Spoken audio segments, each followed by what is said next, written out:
छत्रपुर सहर अधिष्ठात्री देवी माँ रामायणा माँ यात्रा आरंभ होईछि। जून 30 जाए यह यात्रा अनुष्ठित हेब। यात्रा पई उत्सव मुखर होईछि छत्रपुर। आलोक सज्जारे सज्जित होईछि सारा सहर।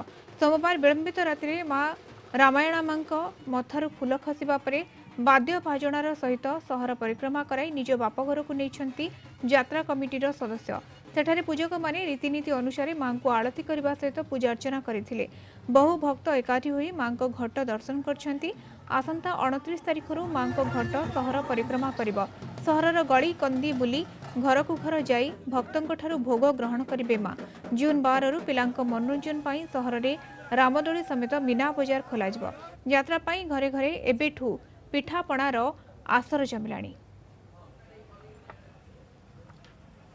मांकर आज्ञा मिल सारी जून 30 तारीख पर्यंत मांकर यात्रा हब। मांकर बड़ आडंबर रे हब यात्रा। मांकर पर्व बहुत उत्सव रे हब। प्रत्येक दिन सकाळू दही भोग हुए, 12टा घंटे अन्न भोग हुए, संध्या मंडा भोग हुए, तापर आलती हो ग्राम परिक्रमा करने माँ बाहर जाते। ए वर्ष बहुत धूमधाम रे चलछि। लोक माने समस्त उत्साह अछंती जे ए वर्ष यात्रा एक नंबर रे हबो। भाबुछु समस्त सहयोग भी बहुत अच्छी। माँ को यात्रा आरंभ होइछि, बहुत खुशी लागुछि। आ 2 वर्ष थरे से हैला देखि बहुत आनंद लागुछि।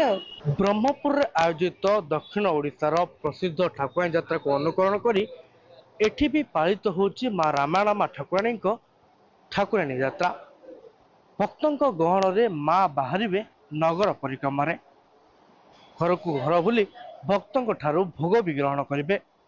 तेबे भक्त और श्रद्धालुओं मन उत्साहित हो रही बेले नाच गीतर आसर मध्य जमिब।